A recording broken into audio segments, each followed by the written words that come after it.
Hello అండి, ఈరోజు వీడియోలో చందువా ఫిష్ కర్రీని ఏ విధంగా తయారు చేయాలో చూపించబోతున్నాను. చాలా టేస్టీగా ఉంటుంది. మీరు కూడా ఒకసారి ట్రై చేసి చూడండి.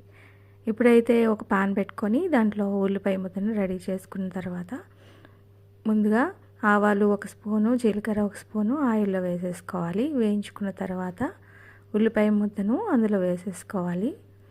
వేసుకొని బాగా వేయించేసుకోవాలి. అది బాగా వేగుతున్నప్పుడు పచ్చివాసన లేకుండా బాగా వేయించేసుకోవాలి. ఉల్లిపాయ ముద్ద వేగుతున్నప్పుడే అల్లం వెల్లుల్లి పేస్ట్ని కూడా వేసేసుకోవాలి. అల్లం వెల్లుల్లి పేస్ట్ కూడా బాగా వేయించేసుకొని పచ్చివాసన లేకుండా బాగా వేయించేసుకోవాలి. ఉల్లిపాయలు ముద్ద ఎంత బాగా వేగితే రుచి అంత బాగుంటుంది కూరకి.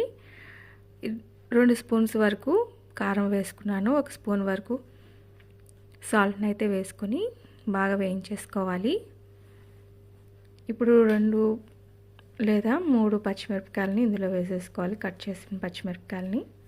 ఇప్పుడైతే 1 స్పూన్ వరకు మసాలా పౌడర్ని కూడా వేస్తున్నాను.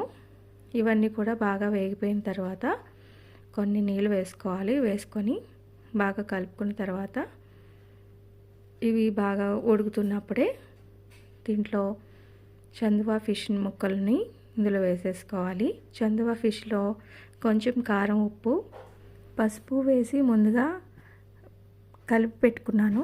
ఆ చేప ముక్కల్ని ఇందులో వేసేస్తున్నాను.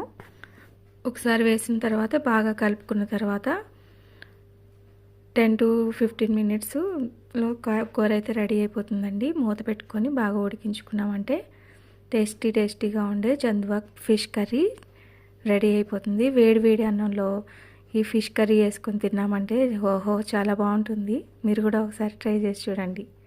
హోమ్ మెలోడీస్కి సబ్స్క్రైబ్ చేసుకోండి.